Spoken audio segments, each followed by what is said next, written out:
आत्मा का परमात्मा से मिलन होने के लिए इस मनुष्य देह को छोड़ना ज़रूरी है। क्या जीवित होते होते ही आत्मा परमात्मा से नहीं मिल सकती? क्या मृत्यु के बाद ही ये होता है? अस्तित्व की परम ऊर्जा जिसे हम परमात्मा की संज्ञा देते आए हैं, मनुष्य के भीतर परम शांति, परम आनंद के रूप में ही प्रकट होती है। तो मोक्ष ब्रह्म है। कुछ कहते हैं कि शिव आपको मोक्ष दिलाएंगे, शिव परमात्मा है। कुछ कहते हैं देवी है, कुछ कहते हैं हनुमान जी है। तो ये भगवान को लेकर इतना ईगो या घमंड क्यों है लोगों में कि मेरा भगवान सुप्रीम है, जिसमें मैं बिलीव करता हूँ या करती हूँ, वही परमात्मा है? जब तक हम परमात्मा को मंदिर, मस्जिद, गुरुद्वारे की सीमाओं से मुक्त नहीं करेंगे, तब तक हम नहीं समझ पाएंगे कि सारा ब्रह्मांड उसका मंदिर है। स्वयं को जान लेना ही परमात्मा को जान लेना है। और स्वयं को जान लेने का विज्ञान, उसमें जो 3 सबसे महत्वपूर्ण बात है वो धारणा, ध्यान, समाधि है।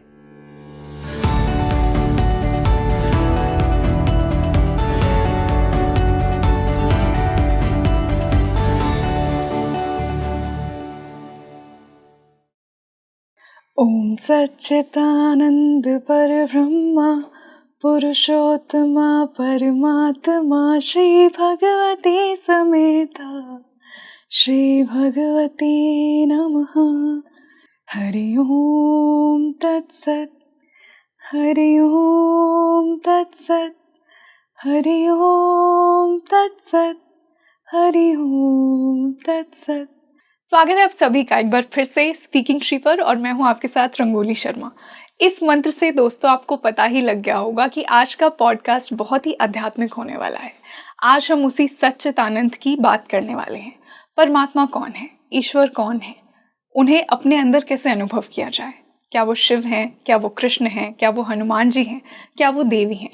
आज आपको इन्हीं सब सवालों के जवाब इस पॉडकास्ट में मिलेंगे। और आज के इस पॉडकास्ट के लिए मेरा ये लुक ईसाडोरा लाइफ की तरफ से है। तो जुड़े रहिए मेरे साथ इस पॉडकास्ट के एंड तक। और इसी खास डिस्कशन के लिए आज हमारे साथ एक बहुत ही आप सभी के फेवरेट स्पिरिचुअल मास्टर जुड़े हैं, Sakshi Shri ji. Sir, I welcome you to speaking tree. Thank you Rangoli, thank you so much.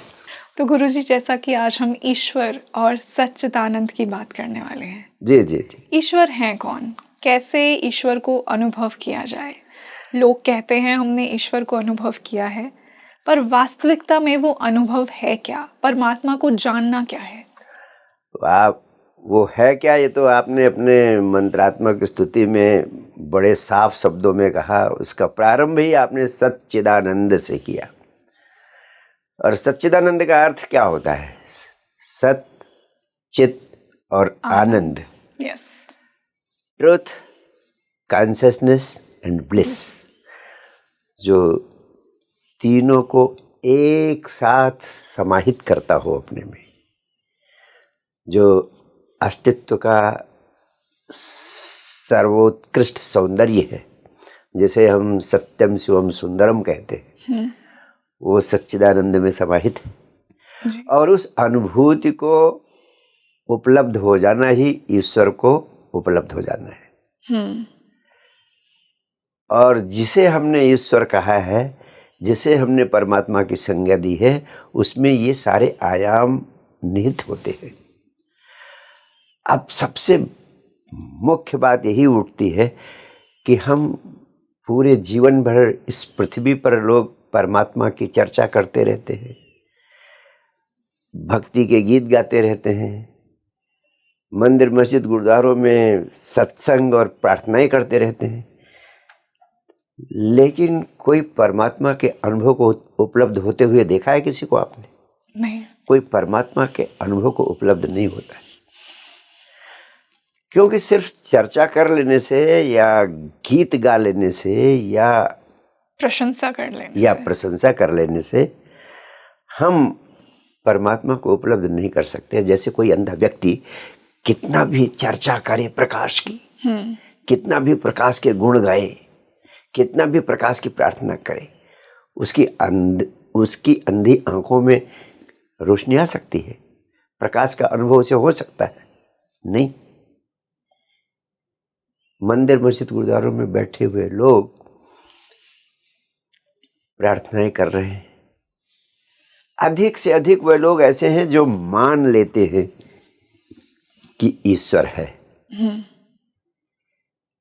लेकिन क्या मान लेने से ईश्वर का बोध, ईश्वर का अनुभव हो सकता है? अगर ऐसा होता तो अंधा कितना भी मान ले कि प्रकाश है, प्रकाश को स्वीकार कर ले, प्रकाश के अस्तित्व को मानता रहे, लेकिन प्रकाश के बारे में मानते रहने से अंधे को कभी प्रकाश का अनुभव नहीं हो सकता है। तो ना तो चर्चा करने से ईश्वर का अनुभव हो सकता है, ना सत्संग या गीत गाने से उनका अनुभव हो सकता है, ना मान लेने से उनका अनुभव हो सकता है। और हमने वास्तव में ईश्वर का आविष्कार ही उस समय किया जब हम प्रारंभिक अवस्था में थे, जब प्रकृति की विराटता को मनुष्य ने देखा और प्रकृति की विराटता के समक्ष मनुष्य बिल्कुल असहाय था। आकाश में बिजली गड़कती थी, घबरा जाता था। मूसलाधार बारिश लगातार कई दिनों तक हो रही है, वो प्रकंपित हो उठता था। आंधी, तूफान, तरह तरह की प्राकृतिक आपदाएं आती थी, निसहाय रहता था। तेज गर्मी पड़ जाए तो जीवन मुश्किल हो जाता था, तेज सर्दी पड़ जाए तो जीवन मुश्किल हो जाता था। लगातार अनवरत काल तक बारिश होते रहे, जीवन मुश्किल हो जाता था। इसलिए एक भय का वातावरण 24 घंटे उसके प्राणों में रहता था और असुरक्षा का भाव रहता था, पता नहीं कब क्या हो जाए। इसलिए उसने एक परम पिता के रूप में, एक संरक्षक के रूप में कल्पना की ईश्वर की, और ईश्वर का आविष्कार किया। और वो उस भय की अवस्था में प्रार्थना करना शुरू करता है कि प्रभु मुझे बचाओ, जो भी आपदा आती उस मुझे बचाओ। तो एक व्यक्ति के रूप में उसकी कल्पना शुरू हुई और धीरे धीरे वो एक मान्यता सी बनती चली गई। लेकिन अब मनुष्य प्रौढ़ हुआ है, अब मनुष्य की समझ बढ़ी है, अब उसने प्रकृति की विराटता को वैज्ञानिक दृष्टि से समझा है। इसलिए जो पुरानी ईश्वर की धारणा या मान्यता या विश्वास चलता आ रहा था, वो विघटित होने लगा और तरह तरह के प्रश्न उस पर खड़े होने लगे। और अब आज के युग में इस बात पर महत्वपूर्ण चर्चा होने लगी है कि वास्तव में ईश्वर है भी या नहीं है, और है तो किस रूप में है, व्यक्ति के रूप में है या अन्यथा किसी और रूप में है तो कौन है? वो शिव है, वो कृष्ण है, शिव है, वो कृष्ण है, वो हनुमान जी हैं, या हनुमान जी हैं, किन किन रूपों में है? बिल्कुल। और ये सारे प्रश्न वास्तव में सार्थक हो गए हैं, और जब तक इनके बारे में एक वैज्ञानिक दृष्टि या एक वैज्ञानिक चिंतन नहीं किया जाता है, इनको समझ नहीं लिया जाता है, तब तक अध्यात्म के विषय में हमारी दृष्टि भी साफ नहीं हो सकती, क्योंकि अध्यात्म का सारा मामला ही ईश्वर के इर्द गिर्द केंद्रित रहता है। तो जहाँ तक मैंने गहनता से इस विषय पर जानने की कोशिश की है रंगोली, आपको सच्चे हृदय से कहना चाहता हूँ, मेरे लिए ये संपूर्ण अस्तित्व ही ईश्वर का पर्याय है। अस्तित्व एक वास्तविकता है, ईश्वर तो सिर्फ हमारी कल्पना है, सिर्फ हमारी कल्पना का आविष्कार है। और इसीलिए मैं आपसे दूसरा महत्वपूर्ण सत्य कहना चाहता हूं जी, कि आज तक इस पृथ्वी पर अध्यात्म जगत में और वैज्ञानिक जगत में जो लोग गहरे गए हैं और गहरे निष्कर्ष निकले हैं, दोनों में एक अद्भुत समानता है। अध्यात्म के वैज्ञानिकों ने कहा सर्वम खलु इदम ब्रह्म, यानी जो कुछ आपको दिखाई पड़ता है, जो कुछ ये अस्तित्व है, सर्वम वो सारा का सारा, खलु इदम ब्रह्म साक्षात परमात्मा की अभिव्यक्ति है। जिन्होंने भी स्वयं को जाना, आत्मा को जाना, परमात्मा को जाना, जिनको हमने बुद्ध पुरुष कहा, उन सबकी समझ का सार है कि यह अस्तित्व परमात्मा की अभिव्यक्ति है। और विज्ञान ने 20वीं और 21वीं शताब्दी में जो गहरी शोध की, उसका निष्कर्ष क्या है? विज्ञान ने कहा एवरीथिंग इज एनर्जी, यानी संपूर्ण अस्तित्व सिर्फ ऊर्जा है। अध्यात्म के वैज्ञानिकों ने कहा संपूर्ण अस्तित्व का नाम दिया परमात्मा, और वैज्ञानिकों ने इसे कहा ऊर्जा है। यानी पदार्थ भी, जिसे हम कुर्सी, मेज या पत्थर का टुकड़ा कहते हैं, उसको भी उन्होंने कहा it is condensed form of energy. विज्ञान कहता है सघन ऊर्जा ही पदार्थ बन जाती है। तो अध्यात्म और विज्ञान दोनों ने जो निष्कर्ष दिए, दोनों का एक ही अर्थ है कि ये सारा अस्तित्व एक से बना है। विज्ञान कहता है ऊर्जा से, उसी को अध्यात्म के वैज्ञानिकों ने कहा कि वो परमात्मा है, एक ओंकार सतनाम, वो ओंकार की ध्वनि के रूप में है। तो ध्वनि का अर्थ है इलेक्ट्रिसिटी। अध्यात्म के विज्ञान कहते हैं ये संपूर्ण अस्तित्व विद्युत है, विद्युत शक्ति है या परमात्मा शक्ति। वैज्ञानिक कहते हैं ऊर्जा है। दोनों कुल मिलाकर लगभग एक ही है। और इसीलिए अध्यात्म के बुद्ध पुरुषों ने कहा एका माई जुगुत भी आई, तीन चेले परमाणु, एक संसारी, एक भंडारी, एक लाए दीवाणु। यानी ऊर्जा तो एक ही है। एका माई, एक ही शक्ति ने जुगुत भी आई, जुगुत करके बियाई माने पैदा किया, तीन चेले परमाणु, तीन को, एक संसारी, एक भंडारी, एक लाए दीवाणु, यानी ब्रह्मा विष्णु महेश को। एक निर्मित करता है, एक पालन पोषण करता है, एक संहार करता है। तो ऊर्जा वही है, वो जितने रूपों में व्यक्त होती है उसको हमने ब्रह्मा विष्णु महेश का नाम दे दिया। ये सिर्फ उसके आयाम है, लेकिन सत्य एक है। बिल्कुल। अब मैं आपसे कहना चाहता हूं कि सारी भ्रांति अध्यात्म जगत में सिर्फ इसलिए हो रही है कि हमने परमात्मा को एक व्यक्ति के रूप में मान लिया है, और परमात्मा को हम व्यक्ति के रूप में ही पूजते हैं, प्रार्थना करते हैं, और एक व्यक्ति के रूप में उससे अपना संबंध जोड़ते हैं कि उसके हमारे जैसे दो आंख हैं, दो हाथ हैं, वो हमारा ही स्वरूप है। जी जी जी जी। जो व्यक्ति जिस तरह का होता है उसी स्वरूप में परमात्मा की कल्पना करता है।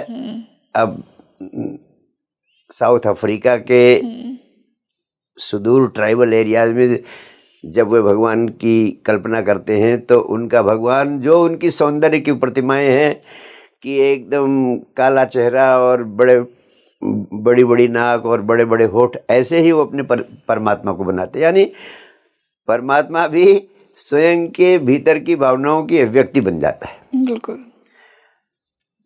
तो सारा भ्रम सिर्फ इसलिए है कि हमने परमात्मा को व्यक्तिवाची अस्तित्व के रूप में मानना शुरू कर दिया, जबकि मेरे प्राणों का गहनतम अनुभव है कि परमात्मा व्यक्ति नहीं शक्ति है।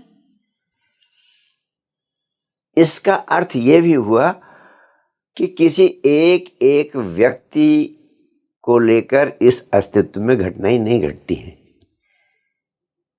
यानी किसी एक व्यक्ति का विचार करके परमात्मा रूपी शक्ति कोई निर्णय नहीं लेती है।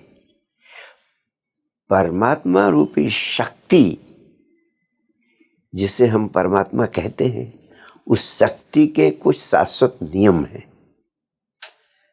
जब आप उन शाश्वत नियमों के अनुरूप व्यवहार करते हैं तो परमात्मा की शक्ति आपके लिए कृपा बन जाती है, प्रसाद बन जाती है, अनुकंपा बन जाती है।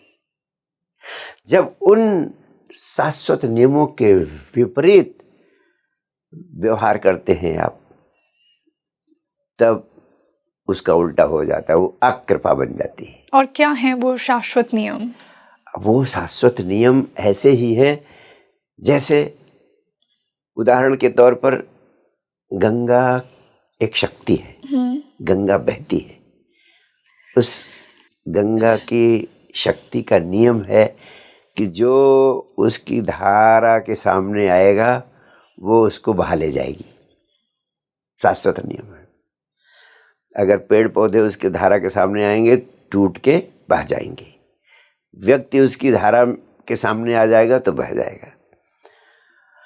और जो पौधे किनारे पर होंगे वह उससे ऊर्जा लेंगे, बढ़ेंगे, विराट वृक्ष बनेंगे और उनमें फल फूल लगेंगे। तो अस्तित्व की ऊर्जा जिसे हम परमात्मा कहते हैं वो अपने नियम से काम करती है, उसका आपसे कोई लेना देना नहीं। जब आप उसके नियम के अनुकूल हो जाते हैं, यानी आप उसकी धारा के सामने पढ़ेंगे तो आपको बहाएगी जरूर, और उसकी धारा के सामने नहीं पढ़ेंगे, उसके किनारे पर बैठकर गंगा के जल का उपयोग करना चाहेंगे तो आपकी प्यास बुझाएगी। आप कितना भी गंगा माता की स्तुति करते रहें, कितना भी गंगा माता की पूजा करते रहें, कितना भी गंगा माता की आरती गाते रहें, लेकिन अगर आप गंगा की धारा के सामने पड़ेंगे तो गंगा आपको बहाएगी ही बहाएगी, आप बच नहीं सकते। जैसे विद्युत शक्ति, विद्युत की एक ऊर्जा है, विद्युत की एक शक्ति है। तो आप बिजली माता का मंदिर बना लें, बिजली माता की प्रतिमा बना लें, बिजली माता की रोज सुबह शाम पूजा करें, रोज सुबह शाम आरती करें, और कितना भी प्रार्थना करें, कितना भी श्लोक स्तुति वंदना करें, लेकिन अगर आप बिजली का करंट पकड़ेंगी तो करंट आपको झटका देगा कि नहीं? बिल्कुल। मारेगा कि नहीं? बिल्कुल। क्योंकि जो विद्युत ऊर्जा का नियम है उसका नियम तटस्थ है, वो किसी हर व्यक्ति के लिए अलग अलग रूप से संचालित नहीं होता है। इसीलिए हमने कहा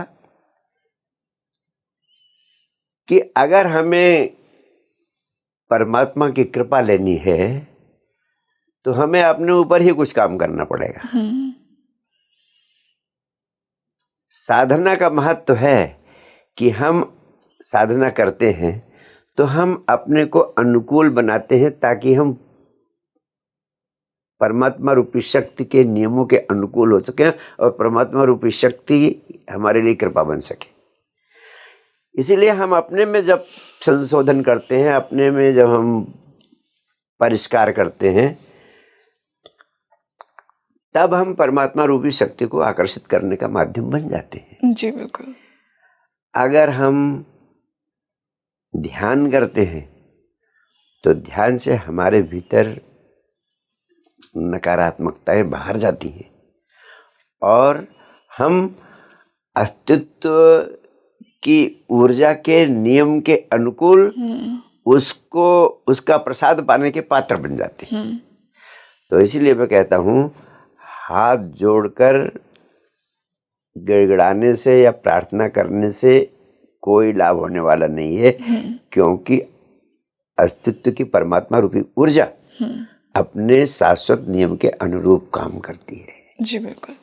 गुरुजी, कितने लोग हैं जो भगवान को नहीं मानते हैं, उन्होंने भगवान को, परमात्मा को, ईश्वर को अपनी डिजायर्स का एक माध्यम बना लिया है कि मेरा ये काम कर दीजिए, मुझे ये दे दीजिए। जी जी जी जी।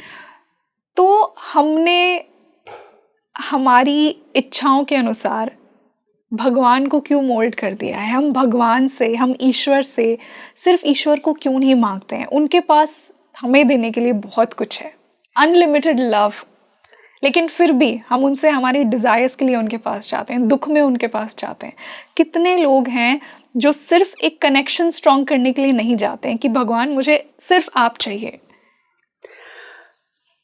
बिल्कुल सही कहा रंगोली। ऐसा व्यक्ति आपको मुश्किल से मिलेगा जिसको परमात्मा चाहिए।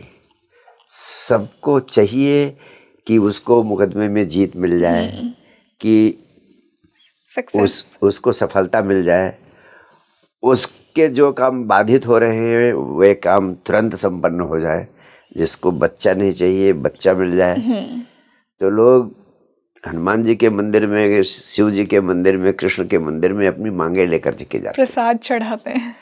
वास्तव में हम जब परमात्मा को व्यक्ति के रूप में मानते हैं, जब परमात्मा को व्यक्ति के रूप में मानने लगते हैं, वहीं से सारी गड़बड़ शुरू हो जाती है। वहीं से हम सोचने लगते हैं कि कोई व्यक्ति के रूप में परमात्मा बैठा हुआ है। हम जितना जोर से हाथ जोड़ेंगे, जितना जोर जोर से गिड़गिड़ाएंगे, जितना जोर से झुकेंगे, उतना ज्यादा उसकी कृपा पा लेंगे। लेकिन जैसा मैंने कहा, हमारी आदत सदियों सदियों से पड़ गई है, और जो आदत पड़ जाती है, जो संस्कार पड़ जाते हैं, वही मनुष्य की जीवन शैली का अनिवार्य अंग बन जाते हैं। हम व्यक्ति के रूप में परमात्मा को मान लेते हैं, जिसका कारण होता है कि हम चाहते हैं कि वो हमारी ज़िंदगी की सभी चीज़ों के लिए रिस्पॉन्सिबल हो जाए। अपनी रिस्पॉन्सिबिलिटी उसके ऊपर थोप देते हैं। सफलता नहीं मिल रही है तो परमात्मा की कृपा नहीं है, नौकरी नहीं लग रही है तो परमात्मा की कृपा नहीं है, नौकरी लग गई तो परमात्मा को धन्यवाद देते हैं। अगर फोड़ा फुंसी हो गया उसके लिए भी हम कहते हैं ईश्वर नाराज है, ब्लेम। तो जब हर जिम्मेदारी उसके ऊपर सौंपने की वृत्ति पैदा हो जाती है तो व्यक्ति अपने को हल्का महसूस करता है। लेकिन ये कितना बड़ा झूठ है। परमात्मा को व्यक्ति के रूप में मानना और उससे अपनी आकांक्षाओं को पूरा करने की अपेक्षा करना, इससे बड़ी नासमझी कोई हो नहीं सकती है इस पृथ्वी पर। एक और दूसरी बात, जब हम इन अपेक्षाओं को पूरा करने के लिए उस पर निर्भर होने लगते हैं तो हमें तरह तरह की निराशा होती है, तरह तरह के भ्रम होते हैं। कभी कभी लोग कहते हैं कि परमात्मा है ही नहीं, अगर वो होता तो मैं तो इतने दिन से उसकी पूजा कर रहा था, उसका परिणाम क्यों नहीं मिला। जबकि हम जानते हैं कि कोई मंदिर में व्यक्ति के रूप में परमात्मा नहीं बैठा हुआ है जो तुम्हारी प्रार्थनाएं सुन के और तुम्हारे प्रार्थना के आधार पर निर्णय कर रहा है।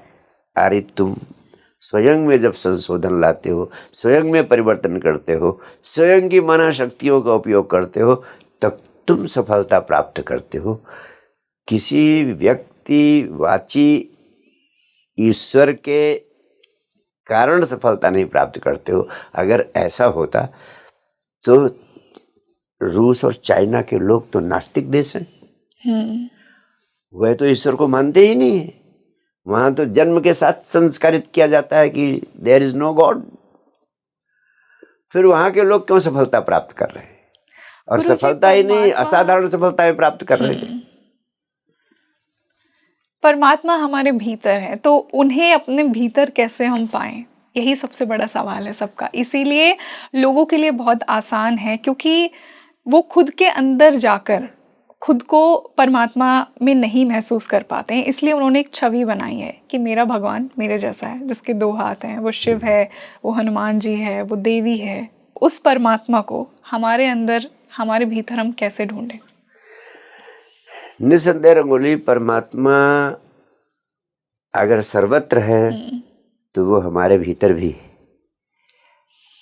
और जिन्होंने जाना, उपनिषद के ऋषियों ने, वेद की ऋचाओं ने, पृथ्वी के सभी संबुद्ध पुरुषों ने इसी सत्य को कहा कि हमारी आत्मा के रूप में ही इस अस्तित्व की ऊर्जा हमारे भीतर विराजमान है और उससे संबंध स्थापित किया जा सकता है।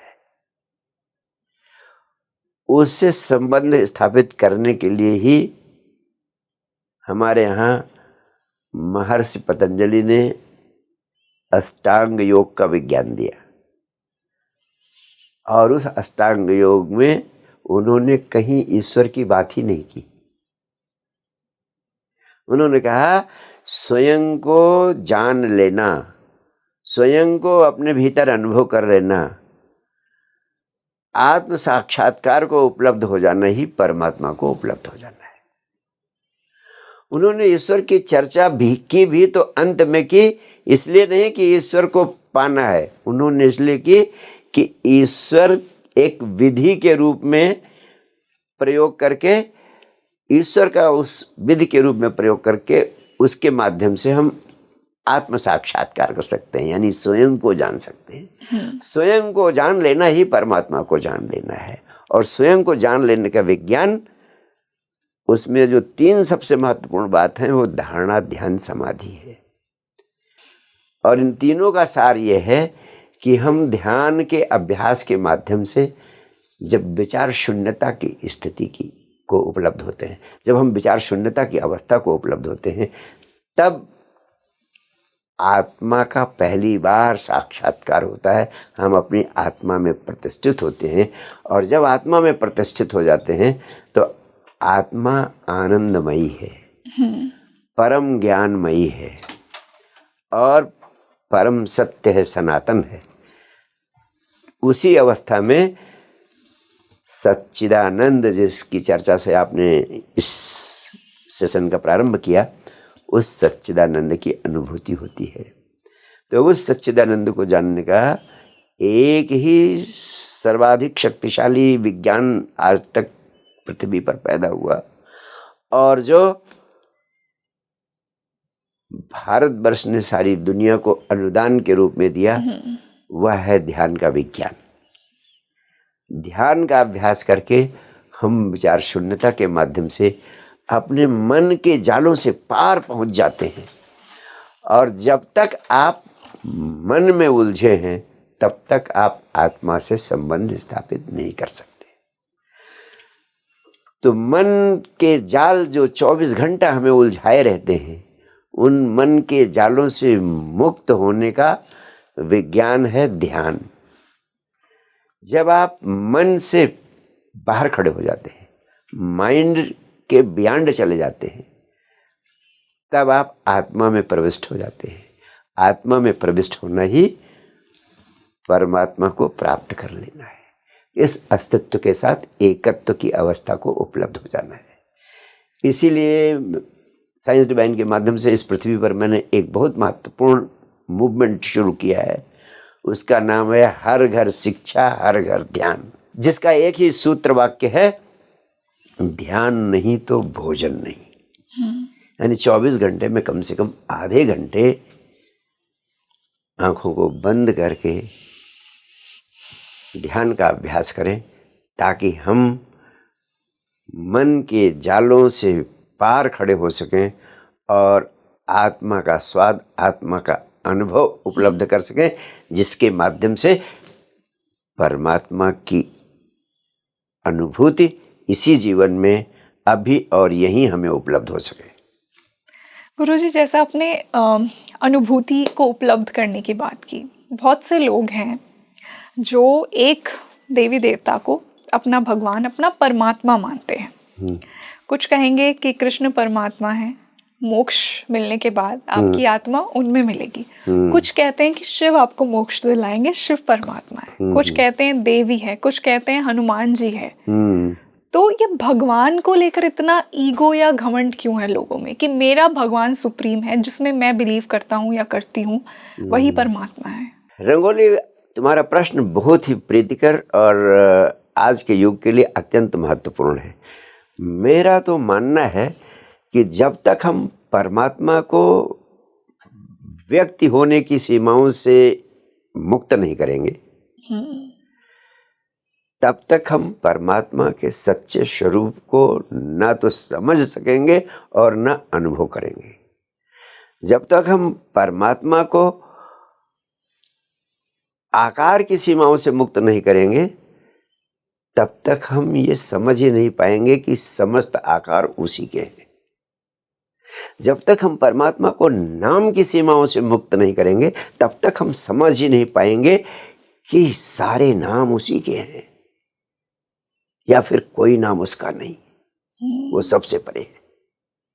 जब तक हम परमात्मा को मंदिर, मस्जिद, गुरुद्वारे की सीमाओं से मुक्त नहीं करेंगे, तब तक हम नहीं समझ पाएंगे कि सारा ब्रह्मांड उसका मंदिर है।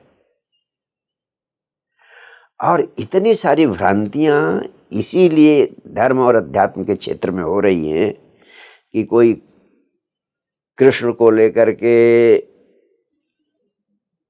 शिव के अनुयायियों से लड़ रहा है, राम का भक्त कृष्ण के भक्त से हाथ मिलाने को तैयार नहीं।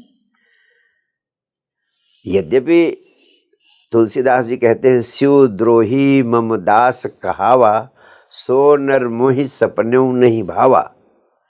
यानी जिन्होंने जाना है राम को, वे शिव का विरोध करने की बात सोच ही नहीं सकते, कल्पना ही नहीं कर सकते हैं। लेकिन जिन्होंने नहीं जाना है वह है उनके अनुयायी। वो केवल सिर्फ शब्दों से जानते हैं, इसलिए वह राम और शिव में भी भेद खड़े करते हैं। इसलिए वह कृष्ण और राम में भी भेद खड़े करते हैं। इसलिए शैव और वैष्णव के उपद्रव और उनके संघर्ष चलते हैं। और यही कारण है कि जब हम व्यक्तिवाची ईश्वर की धारणा में उलझते हैं, तो नाना प्रकार के ऐसे कर्म करने लगते हैं, ऐसे विचार पैदा करने लगते हैं, ऐसे संघर्षों में उलझ जाते हैं जो आध्यात्मिकता के बिल्कुल विपरीत है। बिल्कुल। हम तो एक विराट आंदोलन चलाने की दिशा में सक्रिय होना चाहते हैं कि अब मनुष्य प्रौढ़ हो चुका है, अब मनुष्य की समझ बहुत विकसित हो चुकी है। अब आदिम काल का मनुष्य नहीं है कि सिर्फ भय के कारण, असुरक्षा की भावना के कारण किसी व्यक्तिवाची ईश्वर की कल्पना कर ले और उन कल्पनाओं के आधार पर तरह तरह की ऐसी बातों में उलझ जाए जिनका धर्म और आध्यात्मिकता के प्राणों से, धर्म और अध्यात्म की आत्मा से कोई संबंध ही न रह जाए। तो हमें अब नई दृष्टि पैदा करने की जरूरत है। जब हमने व्यक्तिवाची रूप में परमात्मा की धारणा कर ली, उसके दो परिणाम हुए।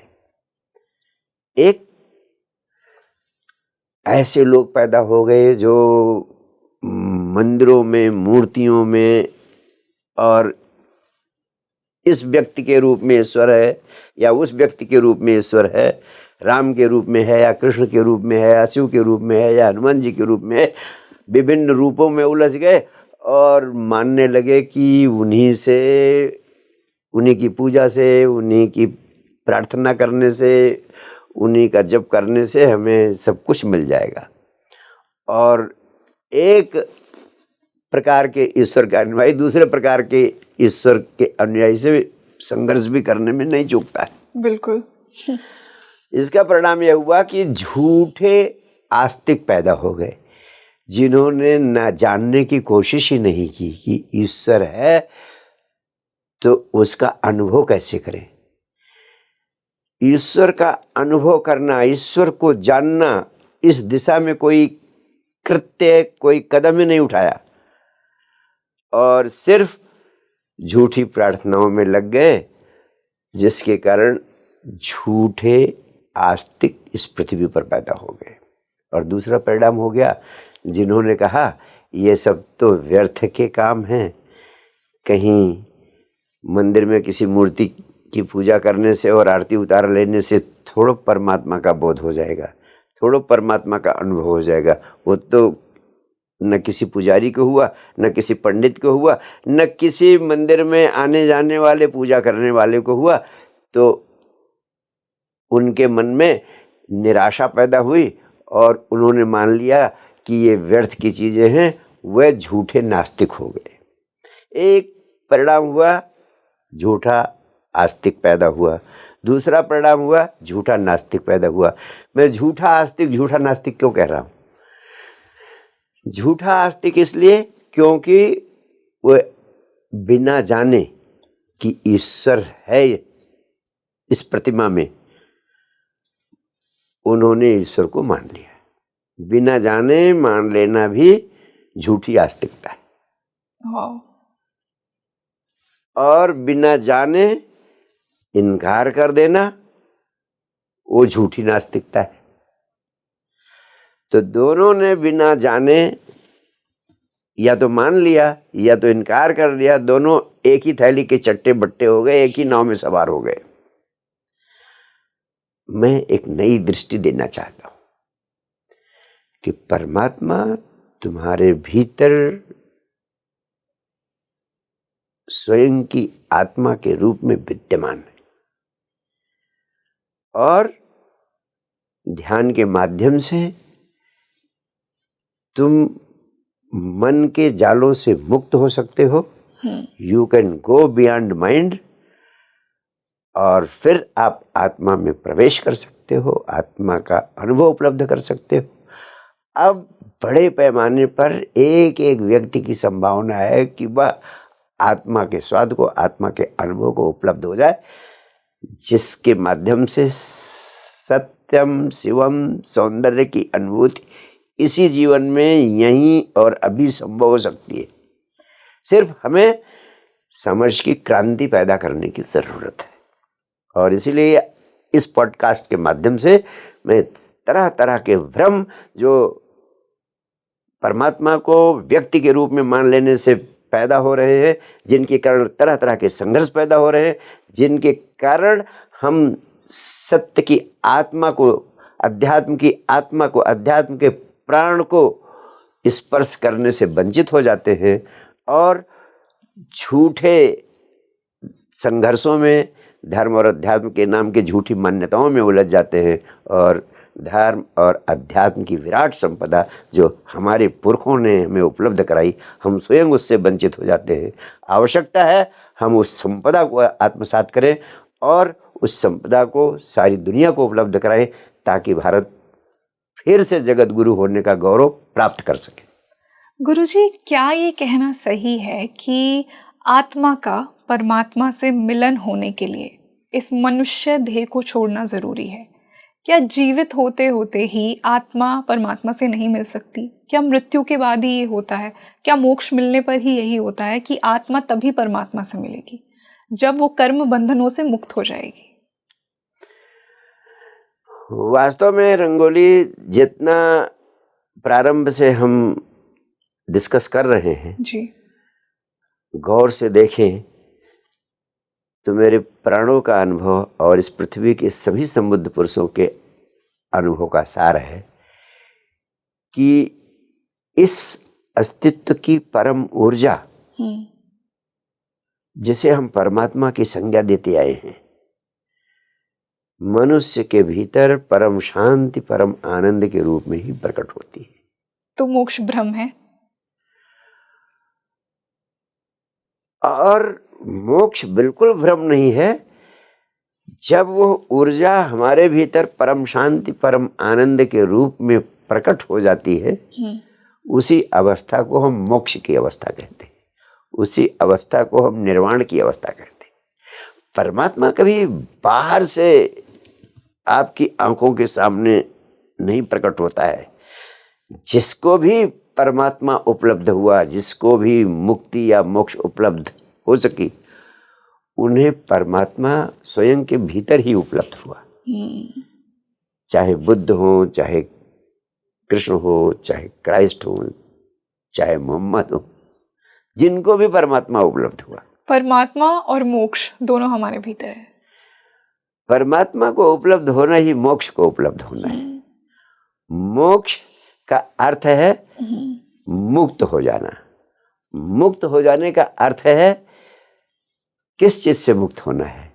हम तरह तरह के कर्मों के बंधन में बंधे हुए हैं, जिनका परिणाम हम भुगतते रहते हैं, जिनके कारण सुख दुख तरह तरह के अनुभव हमारे जीवन में आते हैं। जब हम मन के स्तर पर जिंदगी जीते रहते हैं, मन के जालों में उलझे रहते हैं, तब हम तरह तरह के कर्म पैदा करते हैं, हम प्रतिकर्म करते हैं। उस प्रतिकर्म के परिणाम स्वरूप कर्म बंधन बनते हैं और उन कर्मों का फल हमें झेलना पड़ता है। लेकिन जब हम मन के बियॉन्ड, माइंड के बियॉन्ड होने का अनुभव प्राप्त कर लेते हैं, जब हम मन की क्रियाओं से मुक्त हो जाते हैं, मन की क्रियाओं से मुक्त हो जाने के बाद हम अपनी आत्मा में प्रवेश करते हैं। और इसी जीवन में यहीं अभी आप मन के जालों से मुक्त होकर आत्मा में प्रवेश कर सकते हैं। और ध्यान का विज्ञान इसी निष्कर्ष को उपलब्ध कराता है। इसीलिए जब आप अपनी आत्मा में प्रवेश कर जाते हैं, तब आप कर्म बंधन से मुक्त हो जाते हैं। कर्म का बंधन तब तक है जब तक आप माइंड यानी मन यानी विचारों के जाल में उलझे रहते हैं। विचारों के जाल से मुक्त होने का अर्थ ये नहीं है कि विचार करना बंद कर देंगे आप, सिर्फ आप अपने विचारों के मालिक हो जाएंगे, स्वामी हो जाएंगे। जब चाहेंगे तब विचार आप करेंगे, यानी विचारों का उपयोग करेंगे, और जब चाहेंगे तो you will set your mind aside. तब आप अपने मन को अलग रख देंगे और विचारों का उपयोग नहीं करेंगे, विचार शून्यता की अवस्था में होंगे। तो गुरुजी, जब हम हमारे कर्म बंधन से मुक्त हो जाएंगे तो क्या हम इस जीवन में वापस नहीं आएंगे? जब कर्म के बंधनों से आप मुक्त हो जाते हैं तो इस जीवन में रहते हुए ही आप मुक्त रहते हैं। रामकृष्ण परमहंस कर्म के बंधनों से मुक्त हो गए थे, बियॉन्ड माइंड, मन से परे स्वयं की आत्मा में प्रवेश करने का अनुभव हो गया। तो भगवान बुद्ध 40 साल इस पृथ्वी पर रहे। जब उन्हें बुद्धत्व हो गया, बुद्धत्व का अर्थ यही हुआ कि जब वे परम शून्य की अवस्था में प्रवेश कर गए, यानी आत्मा में प्रवेश कर गए, बियॉन्ड माइंड। तो मन के जालों से मुक्त होना ही अध्यात्म का प्राण है। इसीलिए अध्यात्म की अवस्था को अध्यात्म के वैज्ञानिकों ने कहा अमनी अवस्था, going in state of no mind, या उन्मनी अवस्था, यानी मन से ऊपर उठ जाना। तो जब हम उस अवस्था में पहुंच जाते हैं, जब हम मन के मालिक हो जाते हैं, मन के गुलाम नहीं रहते। अभी हर व्यक्ति अपने मन का गुलाम है, माइंड का गुलाम है, यानी विचारों का गुलाम है, और विचारों का मालिक नहीं है। क्यों? क्योंकि 24 घंटे आप विचारों के बम्बार्डमेंट से घिरे रहते हैं। एक क्षण भी नहीं बीतता कि जब आपके भीतर मन विचार न चल रहे हो। तो विचार की जब तक गुलामी आप करेंगे, तब तक आपके जीवन में ना शांति आ सकती है, ना आनंद आ सकता है, ना कोई धर्म पैदा हो सकता है, ना अध्यात्म पैदा हो सकता है। सिर्फ झूठी प्रार्थनाएं चल सकती हैं जो चल रही हैं मंदिर मस्जिद गुरुद्वारों में। सच्ची प्रार्थना पैदा करनी है तो मन से पार होने के विज्ञान को समझना पड़ेगा, और यही अध्यात्म का सार है। और जब आप मन के जालों से मुक्त हो जाते हैं, तभी आप स्वामी कहे जाते हैं।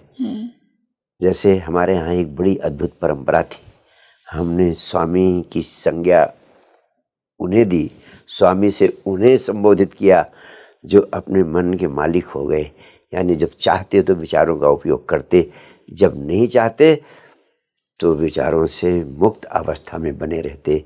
उसी को हम ध्यान और समाधि की अवस्था कहते हैं। लेकिन आप आज सुन रहे होंगे जाने कितने लोग हैं जो अपने नाम के आगे स्वामी शब्द का उपयोग करते हैं, लेकिन जो स्वामी का गौरव है, जो स्वामी की महिमा है, जो विचारों से के जाल से मुक्त होने की, मन का मालिक होने का गौरव है, वो अगर नहीं मिला है तो कोई स्वामी कहलाने का अधिकारी नहीं है।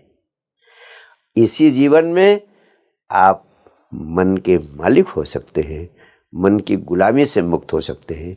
जब आप अपने मन के मालिक हो जाते हैं, then you achieve ultimate freedom.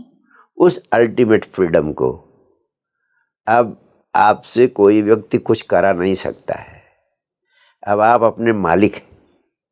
जैसे एक व्यक्ति आए और वो कुछ अप्रीतिकर वचन कहता है, गाली दे देता है, तो स्वाभाविक प्रतिक्रिया क्या होती है?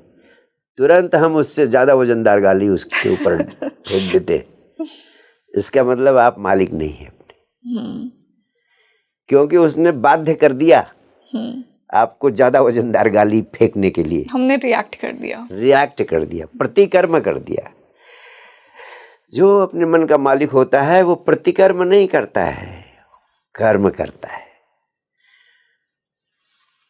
उसकी बटन दूसरे के हाथ में नहीं होती। अभी आपकी जिंदगी की बटन अगर दूसरे के हाथ में है, कोई दूसरा चाहे तो आपको क्रुद्ध कर दे, कोई दूसरा चाहे तो आपको प्रसन्न कर दे, तो इसका मतलब आप अपने मालिक नहीं हो। स्वयं का मालिक बने तो जो जीवन आप जीने लगते हैं, दैट उसी को हम कहते हैं अल्टीमेट फ्रीडम। तब आप कर्म बंधन नहीं पैदा करते, तब आप मुक्त हो जाते हैं, तब आप पूर्ण स्वतंत्रता प्राप्त करते हैं, अल्टीमेट फ्रीडम। उस अल्टीमेट फ्रीडम को ही हम मोक्ष कहते हैं, उसे ही मुक्ति कहते हैं।